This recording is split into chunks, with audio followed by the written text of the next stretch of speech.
Hello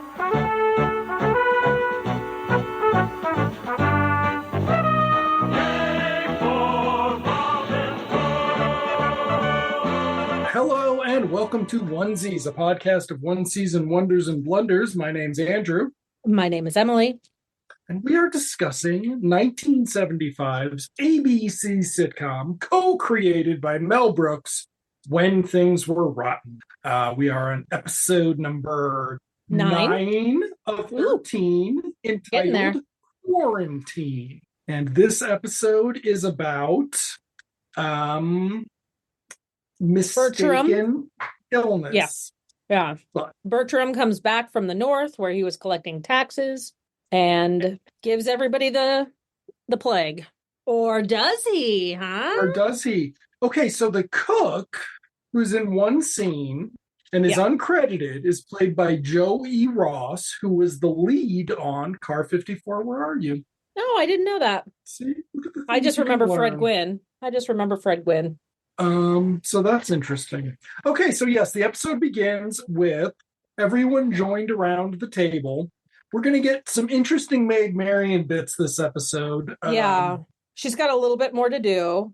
Some interesting interesting quote-unquote character development.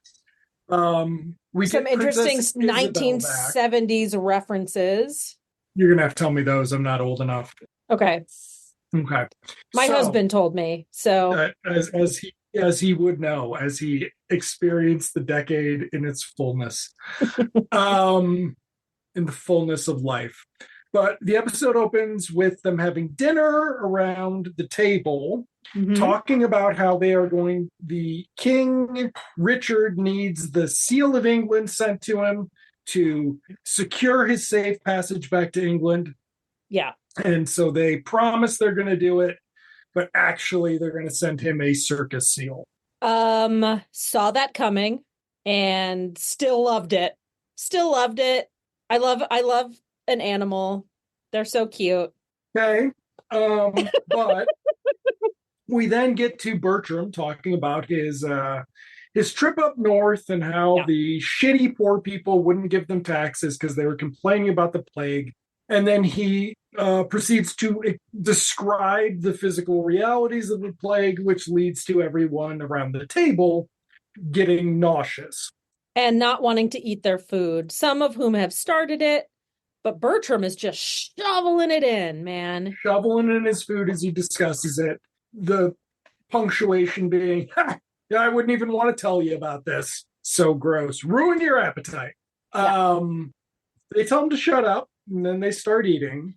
And we cut to elsewhere in the castle, where Robin and the merry men, including at least 2 fake Shemps, I was like, who are these guys? One of them is named Gilbert. Young Gilbert. Gilbert. Is there maybe the other one's old Gilbert? Exactly. Maybe. There's so much depth. So they're sneaking through the castle. They have gotten the seal because they don't trust Prince John to send the seal. And Ronaldo leads them through a secret entrance that he has found when he's been there getting laid off the other maids, which is the implication. Yep. So it's funny. Ronaldo does not, Richard Dimitri does not do his Puerto Rican accent that heavily for Ronaldo, if at all, but they still write it for him to do it. So it's almost like you can just hear somebody going, no, man, ethnic it up. But he's like, ethnic it up. Instead, he just sounds like a streetwise New York teenager, a la the 60s. What's that musical that I've never seen? The West Side Story. Yeah, a la West Side Story, but not ethnic, just sort of streetwise. Well, if it makes you feel any better, many of the people in that film were not ethnic either. It does make me feel better. They were playing ethnic people. Does that make you feel better? Yeah. No. Okay. Well, anyway. But he is apparently an idiot, and he leads them into the throne room. Where the feast is going on. Now they are backing through, which is weird and unexplained. It is, so the joke works, Emily. Yeah, I know. I get it. I okay. get it. And I liked the joke. There was just no reason for them to be going backwards. From the writer of Doc Martin. Interesting. Very Like the British show? interesting. Martin, what's his name? Well, not from the writer. It's some guy who worked on it. Oh, The other guy went on to write Alf. Elf like the puppet, or Elf like the movie, the Christmas Alf, movie. like the Christmas movie. No, Alf. ALF. Alien Okay. Life Form. Gotcha. He wasn't a puppet, was he? I believe. I thought he was a puppet. A guy in a costume. Oh, well. Well, What do I too know? bad it has more than one season, so we can't watch it. Anyway, so the sheriff sees them sneaking in and thinks, what a bunch of idiots. So he takes the pork over. There's already been a bit about how Ron Rifkin's so stupid he doesn't know that pork doesn't have wings or Isn't legs it ox? in the same way. Ox, Isn't it yes, ox? it's Yeah. ox. At that point, I was like, oh, I remember when I liked Ron Rifkin on this show. It's been a long time. So the sheriff goes and stands next to the people as they back past him, offering them a bit of meat, which everyone takes until Robin realizes what is going on. Yeah. And then he's like, oh, is there any chance you're just going to let us leave?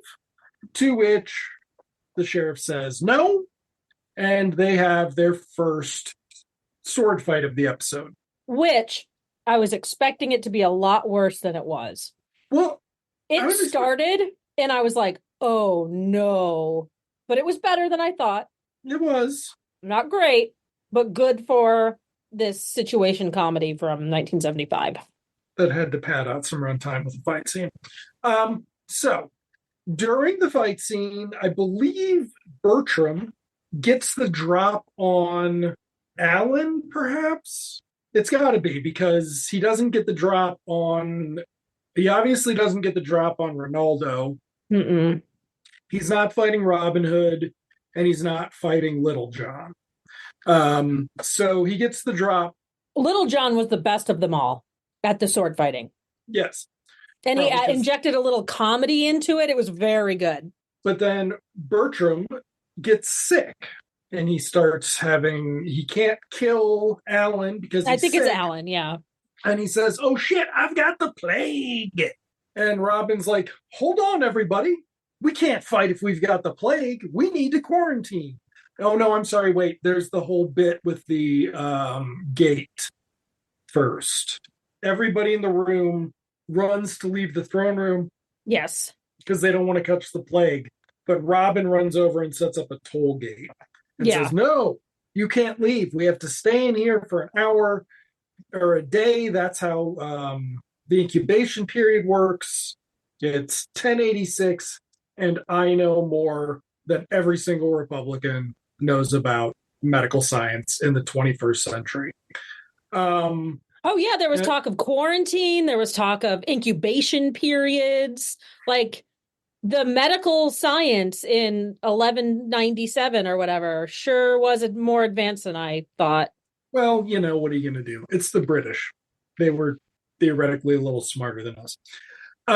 So, well, I mean, as far as COVID goes, percentages wise, I believe they were a little bit better. Anyway, so they all agree to stay.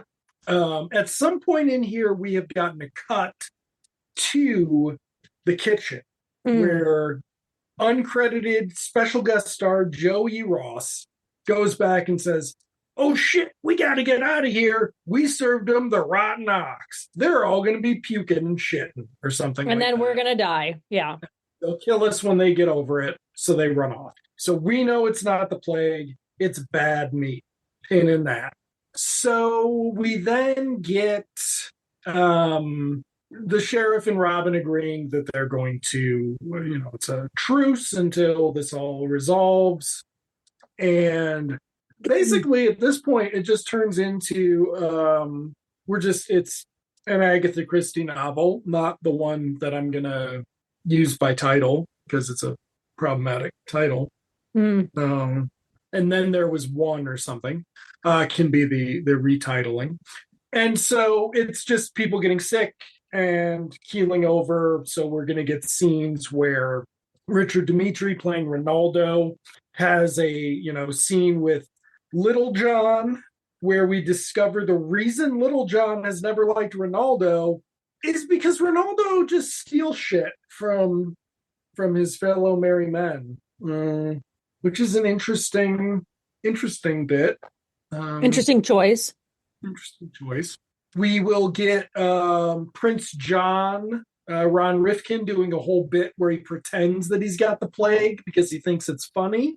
I thought that was funny. Well, good. I'm glad you did. Done with Ron Rifkin in this. I kept with him an episode longer than you did, and you can welcome him back, but he's gone too far for me. Okay. There's a scene where Friar Tuck starts hearing confessions. Now, he goes in and they put up a sign that says, "We're hearing confessions. We're on this number. Take a number." Yeah. And there are a few scenes throughout this that very much feel like Airplane. Okay. I don't know if it's because of the sickness. I don't know if it's because of the pacing. It also feels like a Mel Brooks. The toll gate especially feels very Blazing Saddles. So they are like doing on-brand comedy for it, but it feels like a movie. Some of the jokes feel like a movie. I feel like that the gate joke, the toll gate, I feel like I've seen that before. Probably in a Mel Brooks movie, probably in Blazing Saddles. Yeah.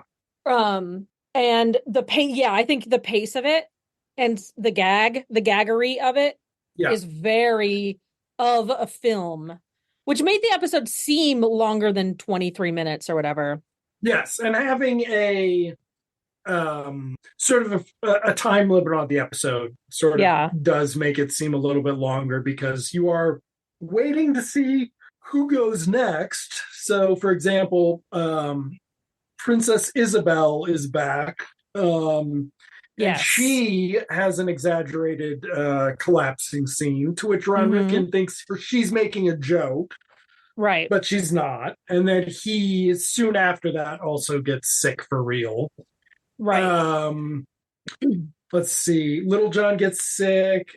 So Friar Tuck has set up a confessional for people to give their last confession before the plague gets them. And Alan goes in at the last minute.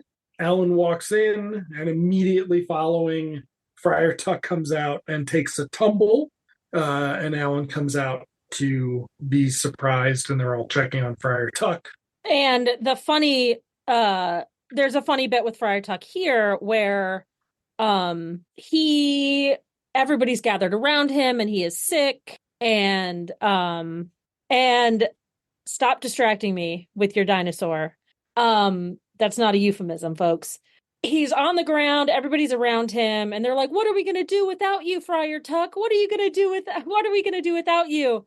And he says, "Carry on." And they all go and start wailing and mourning, and it was very funny. And then Robin stops them and says, "I don't think that's what he meant." That might be the thing I'm referring to as an Airplane joke. Oh, okay. I loved it. I like Airplane. It's fine. Okay. It's fine. It's okay. So yes, but eventually we are left with, I don't remember how Alan goes down. I don't feel like it's a big sequence. I don't feel like that's a big sequence either. I don't remember either, but he gets the camera to yes, he does get a couple camera shots. And he stands up on like what looks like a stage and is like, "And folks, this is when your hero falls," or something. He does a little MC bit, and then he's down. Yeah. It was funny. I like him. He's my favorite. He is. Bernie Kopel is my favorite. He is like, the overall. Easy favorite. Yes. Yeah. Because then we can get to who's not the easy favorite, the Sheriff of Nottingham. Yeah. Gets an extended bit this episode, and it's exhaustive. There's a reason we haven't heard of Henry Pollock II. It's because he's not very funny.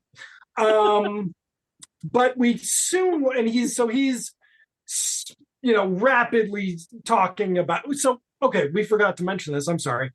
At some point in this, he reveals his love for Maid Marian. And this is where we have a 70s reference, which I now realize is not necessarily a 70s reference. Okay. He is trying to figure out how to tell Maid Marian that he loves her. Mm-hmm.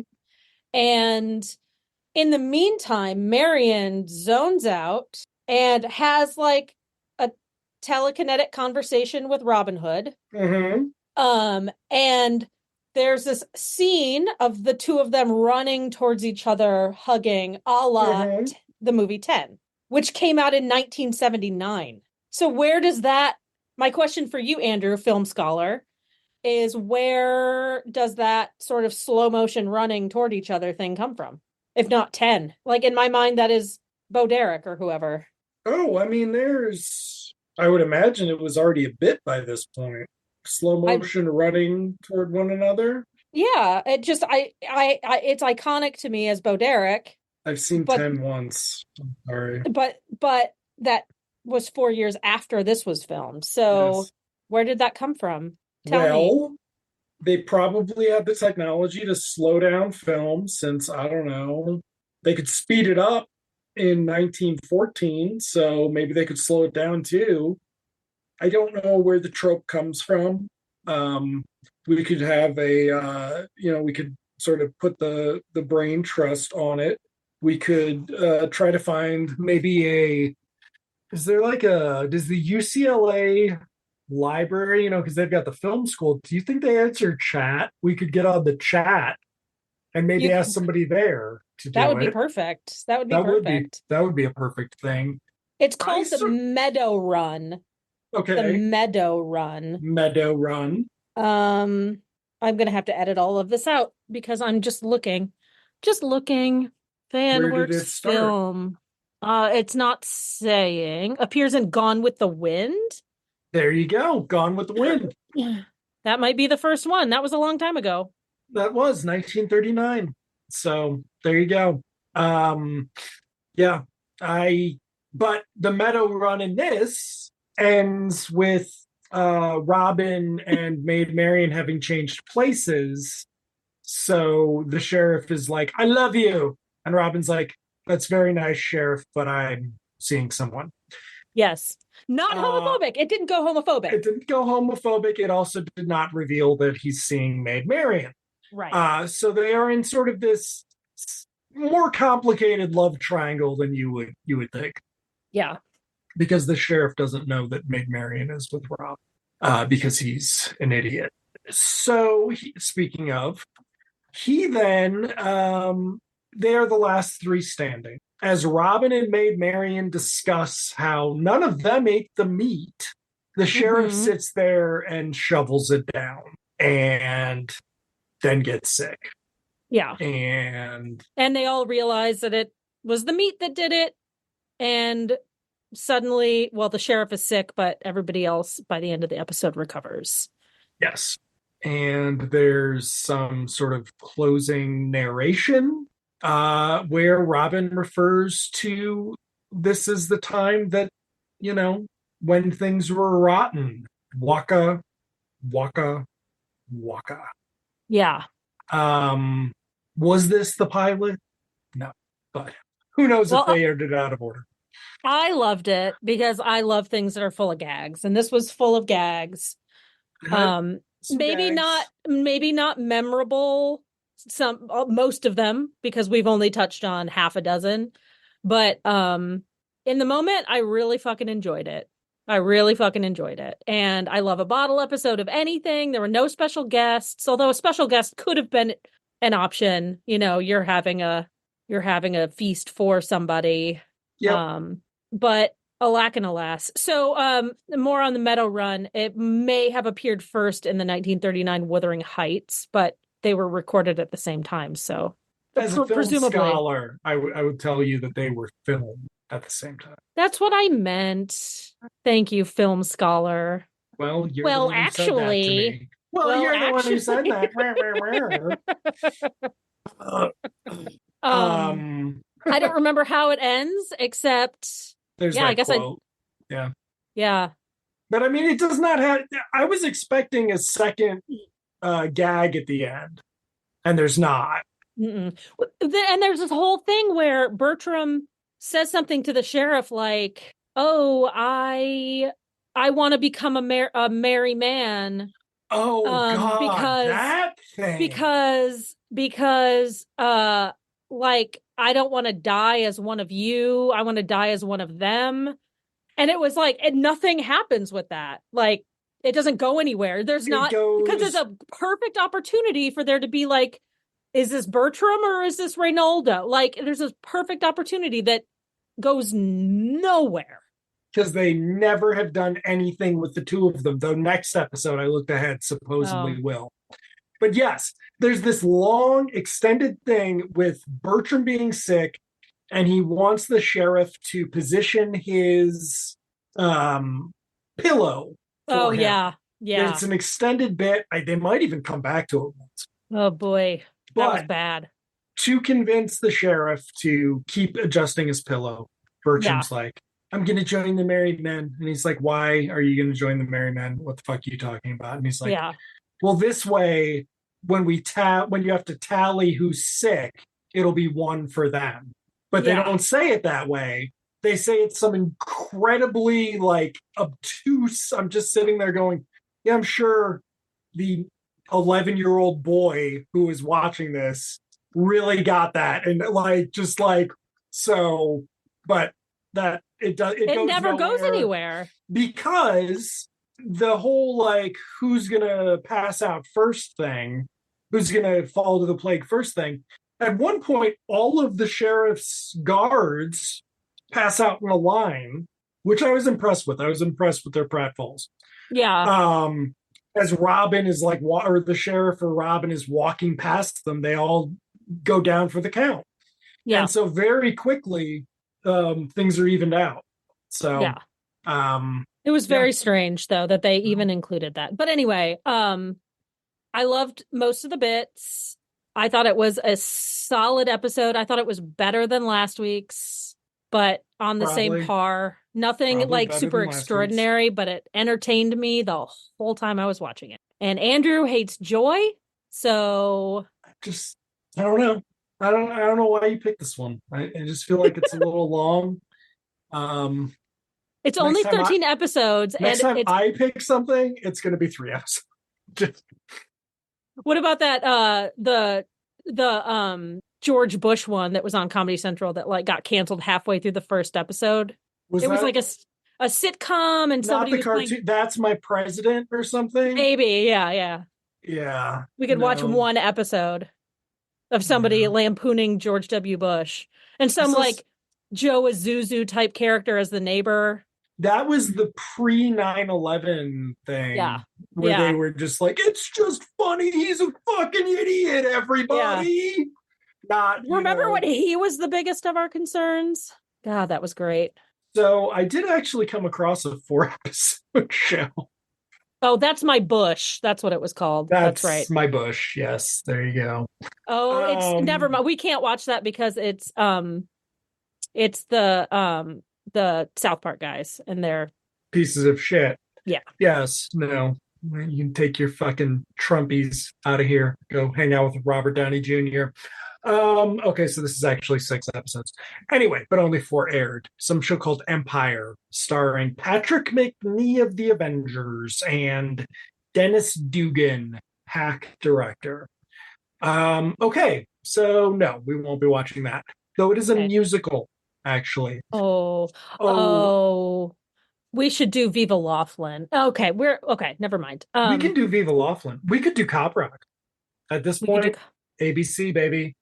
Um, okay, so next week's episode is entitled yes. Birthday Blues.